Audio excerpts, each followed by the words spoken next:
ඔයාලා හැමෝම හර්ෂවිත්නි YouTube channel එක සාදරයෙන් පිළිගන්නවා. ඔන්න ඉතින් මම අද ඔයාලට කියලා දෙන්න යන්නේ කොහොමද අපේ Facebook account එකක් සාධාරණම නැත්නම් permanent delete කරන්න කියලා. ඉතින් මම මීට අවුරුදු කිහිපයකට කලින් දාලා තිබ්බා මේ Facebook account එක delete කරන්න කොහොමද කියලා. නමුත් ඉතින් මේ ගොඩක් අය දාලා තිබ්බා දැන් මේ ක්‍රමේ පරණයි හින්දා මොකක් හරි අලුත් ක්‍රමයක් කියලා දෙන්න මේ දැන් මම ඒක කියලා දෙලා තිබ්බෙත් Facebook Lite app එකෙන්.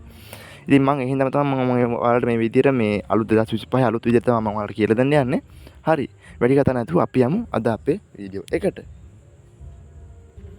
හරි. ඔයාලා ඉස්සෙල්ලාම ඔයාලගේ Facebook මේ ඔරිජිනල් app එක මේක ඔරිජිනල් app එකෙන් තමයි කරන්නේ. ඉතින් ගොඩක් අය දැන් ඔරිජිනල් app එක පාවිච්චි කරන තමයි මම මේ විදිහට ඔරිජිනල් app එකෙන් ඔයාලට කියලා දෙන්න යන්නේ. හරි. ඔයාලා මේ විදිහට ඉස්සෙල්ලාම ඔයාගේ ඔරිජිනල් Facebook app එක open කරගන්න. ඊට පස්සේ ඔයාලා පේනවා මේ උඩ තියෙන මෙනු එකක්. අර මෙනු බාර් එකේ 33 තියෙන්නේ. ඒ 33 ක්ලික් කරගන්න. හරි. ඊට පස්සේ ඔයාලා මෙන්න මේ වගේ ඉන්ටර්ෆේස් එකක් එයි. ඊට පස්සේ මේක යටටම ගියාම තියෙනවා settings and privacy කියලා. අන්න ඒ ටැබ් එකේ ඉස්සර ටච් කරන්න. හරි. ඊට පස්සේ ඔයාලට මෙන්න මේ වගේ මේ ඉන්ටර්ෆේස් එකක් එයි. ඊට පස්සේ ඔයාලට උඩම පේන settings කියලා. අන්න එක ඉස්සර ටච් කරගන්න. හරි. ඊට පස්සේ ඔයාලට මෙන්න මේ වගේ ඉන්ටර්ෆේස් එකක් එයි. ඊට පස්සේ ඔයාලට උඩම පේන ඇති Meta account centers කියලා. ඒක යටම පේනද see more in account centers කියලා. නිල් පාටෙන් තියෙන අන්න එක ඉස්සර ටච් කරගන්න.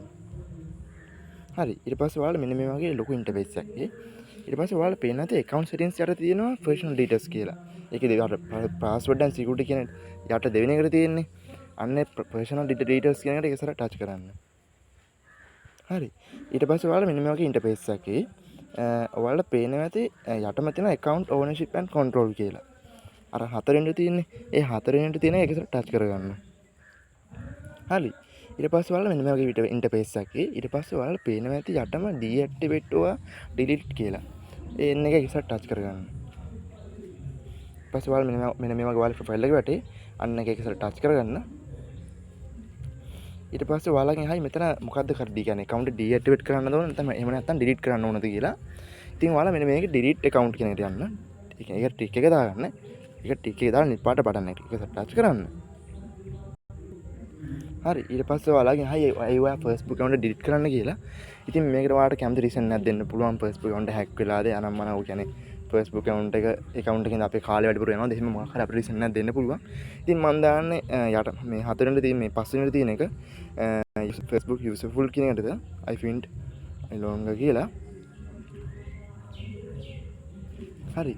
ඊට පස්සේ ඔයාලට මෙන්න මේ වගේ ඉන්ටර්ෆේස් එකක් ඒකෙන් count කියන නිල් පාට බටන් එක දෙන්න. හරි.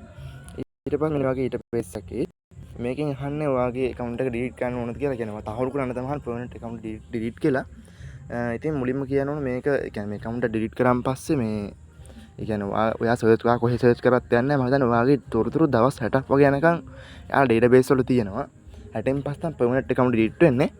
එහෙම කියලා ඔයාව කියන්නේ දැන් මම මේ delete කරාන් පස්සේ ඔයාව search කරාට එන්නේ නැහැ. එයා database වල විතරයි ඔයාගේ තොරතුරු තියෙන්නේ. ඒ හින්දා ඔයා කලබල වෙන්න දෙයක් නැහැ. ඒ කියන්නේ ඔයාව search කරා කියලා ඔයාගේ නම පෙන්නන්නේ නැහැ. හරි මෙන්න මෙතන මේක මේ යට පහත් කරලා අර පේනද යට මේ count කියලා එකක් තියෙනවා.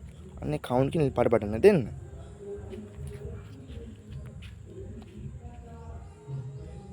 හරි ඊට පස්සේ වෙන මේ විදිහට ඔයාලා password එක ඉල්ලයි. ඉතින් මෙතන ඔයාගේ password එක ගහගන්න. ඔයාලට password එක අමතක වගේ නා. ඔයාලට ඔයාගේ password එක recover කරගන්න පුළුවන්. ඔයාගේ phone number එක හරි email එකක් හරි දාලා තියෙනවනම් එහෙම recover කරලා මේ account delete කරන්න පුළුවන්.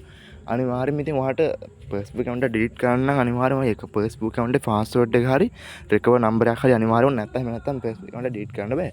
ඉතින් මේ විදිහට මේ අපේ password එක ගහලා මෙතන account දුන්නම අපේ Facebook account එක සාහතව delete වෙනවා. ඉතින් මට ඔයාලට මෙන්න මේක තමයි කියලා දෙන්න ඕන කියලා හිතුවේ.